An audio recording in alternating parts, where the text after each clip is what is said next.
Ռուսաստանից Մեքսիկա ու Իտալիա եղանակը գազազել է։ Սոչին արդեն լցվում էր զբոսաշրջիկներով։ Մի քանի օրից ծովափնյա հանգստի ամենաակտիվ սեզոնն էր սկսելու, բայց հիմա քաղաքում իսկական քաոս է։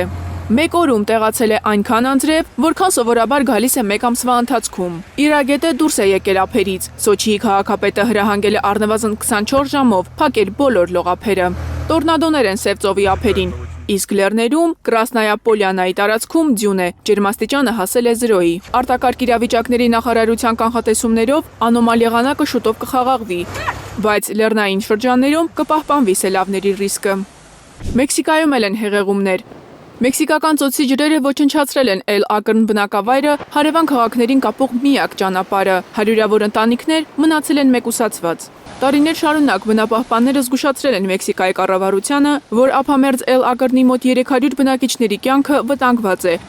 Եթե մեքսիկական ծոցի մակարդակը շարունակի բարձրանալ, ամբողջ բնակավայրը կարող է խորտակվել։